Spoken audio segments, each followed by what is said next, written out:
Aries rising, Uranus in Taurus has been in your second house for the last 8 years. Uranus is moving on from your house of things, possessions, what you adhere value to, your skills and your talents, your self-worth, and your material resources. All of these things since 2018 have been receiving divine upgrades, sudden changes and redirection for you to view your resources and your skill sets and your possessions in a brand new way, with a stronger sense of freedom. It may have felt hard to relinquish some of your material resources, maybe some of your assets or your favorite things over the last 8 years have perhaps moved away from your life, which have left you feeling slightly bereft. You know, Taurus is the house in our birth chart where we like to feel stable and secure and like things aren't going to change, because it is a fixed earth sign. So it's fixed physical things. So this can be income from your work. This can be where you live in your home, if you're the things that you really find the value in.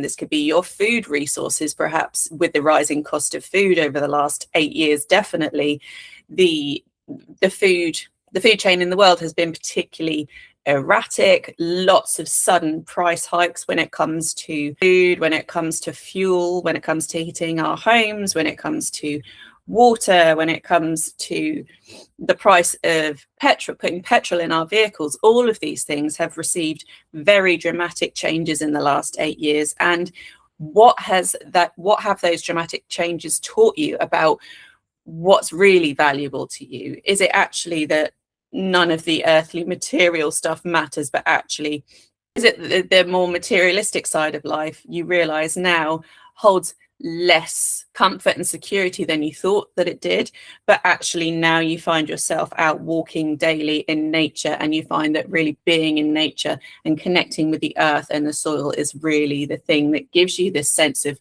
freedom, new horizons, optimism, expansion, the ability to think in a brand new way and allow new resources to come to you, and allowing you to find a new way of connecting to your work. So perhaps your work life has felt quite sporadic over the last 8 years, and now you're much more aligned with, I know what I definitely don't want to do as a job and what I definitely do want to do as a job. I now know my skill set is very connected to this idea of providing grounding for other people, providing very clear boundaries around what somebody's resources are. And maybe you're particularly skilled in the natural world and you have a lot of knowledge about plants, herbs, animals, soil that you can share out with other people. And perhaps the idea of technology has really helped you to harness this. Maybe your audience has come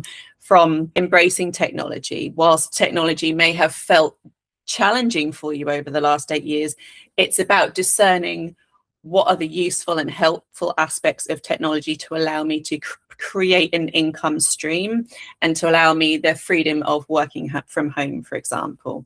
So Uranus is no longer destabilizing that second house. It is moving out of the sign of Taurus into the sign of Gemini on Monday, the 27th of April, where it will stay for the next 8 years. And we know that Venus is now going to be in Gemini as well. So Uranus is now coming along to shake up and wake up your third house of local community, your neighborhood. The third house is the joy of the moon. So we often find quite a lot of our creature comforts in the third house. Perhaps a lot of communication is being built upon. Perhaps you are finding new ways of communicating. Maybe you really liked reading books all of your life, but all of a sudden you're moving over to digital books like ebooks, or maybe you are taking photographs as a way of documenting your life as opposed to standing in stillness and experiencing your life. There is now a joyful activation of feeling busy around gathering information. Maybe the urge to study will feel quite strong.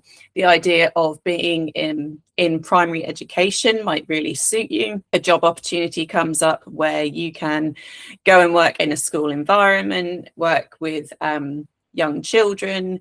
The third house is often the house of our first friendships. It's also the house of siblings. So our siblings may become much more important over the next 8 years, and all of these experiences are offering you a way to seek more freedom, and it's freedom of knowledge when it's in Uranus is in the sign of Gemini. So how are you finding that you can improve your life and get rid of old outdated systems of receiving in energy and allow yourself to stay open to new ways of receiving energy to experience that Uranian upgrade? All the while, this Gemini energy in your third house is making a sextile aspect to the Aries energy in your first house. So for you, Aries rising, this is really a time of self-awakening. This is a time of self-image. How do you meet the world? You can create your own life right now. You are creating your own identity. You are known as a bringer of great information, somebody who is curious and open to new ideas and different perspectives, whilst also feeling very energized in your own body, allowing yourself to receive a brand new beginning. And how do you want to meet the world now? The first house is your house of vitality, personal perspective. It's also the mask that we wear to the world. So what does that mask look like? Are you redecorating? Are you completely changing that mask? Are you adding new things in? Are you taking things out? And this is a time of experimentation for an Aries rising. This isn't a time to get bogged down in how you want to be seen in the long term. This is very much about how you want to appear to the world in an immediate way, in this brand new, like, I am moving into this journey of rebirth and vitality.